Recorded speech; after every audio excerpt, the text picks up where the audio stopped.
तिमिरन्धस्य ज्ञानञ्जनशलाकया चक्षुरुन्मीलितं येन तस्मै श्रीगुरुवे नमः। नमो विष्णुपादाय तीर्थपथप्रदर्शिने श्रीमद्भक्तिशङ्कर तीर्थगोस्वामीति नामिने। वाञ्छाकल्पतरुभ्यश्च कृपासिन्धुभ्येव च पतितानां पावनेभ्यो वैष्णवेभ्यो नमो नमः। गुरुवे गौरचन्द्राय राधिकाय तदालये कृष्णाय कृष्णभक्ताय तद्भक्ताय नमो नमः। श्री कृष्ण चैतन्य प्रभु नित्यानंद श्री अद्वैत गदाधर शिवासादि श्री गौरभक्तवृंद। हरे कृष्णा कृष्णा कृष्णा हरे हरे, हरे राम राम राम हरे हरे। हरे कृष्णा। 25 मार्च मंगलवार को चैत्र मास के कृष्ण पक्ष की पाप मोचनी एकादशी, और जैसा कि इसके नाम से ही पता चलता है, यह एकादशी पापों को मोचन करने में समर्थ है। और इस एकादशी का पालन करने से व्यक्ति को पिशाच योनि से मुक्ति मिलती है।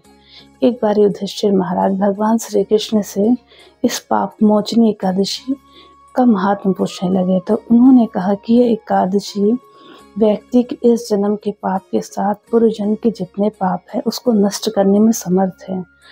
और इस एकादशी की कथा सुनने मात्र से व्यक्ति को 1000 गोदान करने का फल मिलता है। धनराज कुबेर का एक चैत्ररथ नाम का उद्यान था, जहाँ बहुत सारे मुनि तपस्या करते थे। वहीं पर च्यवन ऋषि के पुत्र मेधावी ऋषि जो ब्रह्मचारी थे, वे भगवान शिव के परम भक्त थे। वे तपस्या कर रहे थे और मंजू घोषा नाम की एक अप्सरा थी। उनकी तपस्या को भंग करने के लिए उनके आसपास मधुर संगीत की तान छेड़ने लगी, और इसका परिणाम यह हुआ कि मेधावी ऋषि मंजू घोषा अप्सरा के रूप पर मोहित हो गए और उनके साथ विहार करने लगे, और उन्होंने अपने सारा भजन साधन छोड़ दिया। और विहार करते करते उनके कई वर्ष बीत गए, और एक दिन मंजू घोषा अप्सरा ने मेधावी जी से प्रार्थना की कि हे ऋषिवर, मुझे अपने देवलोक को जाना पड़ेगा। तब ऋषि ने कहा, अभी तो रात्रि हुई, जब सवेरा होगा तब चले जाना। इस प्रकार मंजू घोषा अप्सरा जब भी ऋषि से जाने की बात कहती, वह इसी प्रकार टालते रहते। तो उन्होंने मंजू घोषा अप्सरा ने ऋषि से कहा कि आपको इसका आभास भी है कि मेरा संग करते करते आपके कितने वर्ष व्यतीत हो गए। जब मेधावी ऋषि ने विचार किया, तब उन्हें ज्ञात हुआ कि मंजू घोषा अप्सरा का संग करते करते उनके 55 वर्ष 9 महीने 7 दिन निकल गए। तब मेधावी ऋषि मंजू घोषा अप्सरा पे बहुत ही क्रोधित हुए, और उन्होंने कहा कि तुम पिशाच योनि को प्राप्त हो।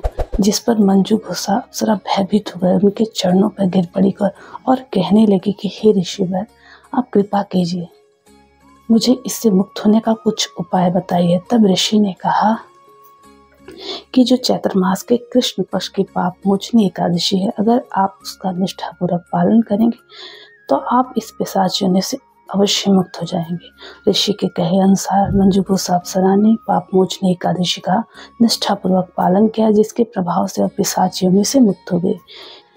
इसके बाद मेधावी ऋषि च्यवन मुनि के आश्रम में गए, और जब उन्होंने अपने पिता से सारा वृत्तांत बताया, तो उन्होंने कहा कि आपको भी इसका प्रायश्चित करना होगा, इसीलिए आप भी पाप मोचनी एकादशी का व्रत कीजिए। और अपने पिता के कहने पर मेधावी ऋषि ने पाप मोचनी एकादशी का निष्ठापूर्वक पालन किया, जिसके प्रभाव से उनके सारे पाप नष्ट हो गए और उन्हें अपना भजन का फल पुनः प्राप्त हो गया। बताइए, अन्य किसी व्रत में इतनी सामर्थ्य है क्या? नहीं। इस कथा से हमें यह सीखना चाहिए कि हमें कभी भी अपनी भौतिक वासना की पूर्ति के लिए किसी को भक्ति पथ से विचलित नहीं करना चाहिए। यह बहुत बड़ा पाप है और इसका परिणाम बहुत ही दुखद होता है। दूसरी बात यह है कि हम जो भी भजन कर रहे हैं उसमें हमें किसी प्रकार की भौतिक कामना नहीं होनी चाहिए। अगर हम भगवान की प्रीति के लिए सारे कार्य करेंगे तो कोई भी हमें भक्ति पथ से विचलित नहीं कर पाएगा।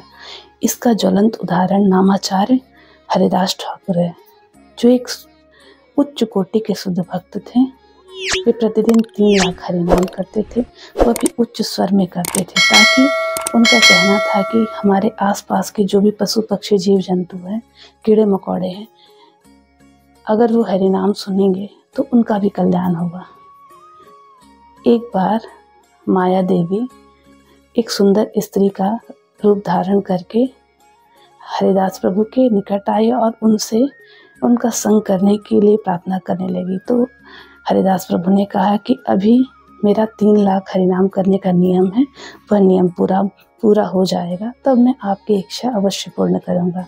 ऐसा करते करते, प्रतीक्षा करते करते उस स्त्री के 3 दिन व्यतीत हो गए और 3 दिन बाद वह स्त्री, जो कि माया देवी थी, उनके चरणों पर गिर पड़ी और कहा कि धन्य है आप और आपकी कृष्ण भक्ति। आज मैंने आपकी शुद्ध भक्ति को देख लिया और आज मेरी माया सब पर अपना प्रभाव डालेगी, लेकिन जो शुद्ध भक्त होते हैं उन पर मेरी माया का प्रभाव कभी नहीं पड़ेगा।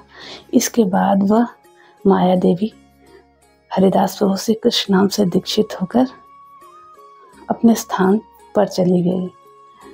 तो इसी प्रकार जब हम अपनी जो भी भक्ति करें उसमें किसी प्रकार की भौतिक कामना नहीं रहेगी, हमारा एकमात्र उद्देश्य भगवान को प्रसन्न करना, गुरु वैष्णव की प्रसन्नता के लिए जब हम सारे कार्य करेंगे तब कोई भी माया हमारा स्पर्श नहीं कर पाएगी। हरे कृष्णा।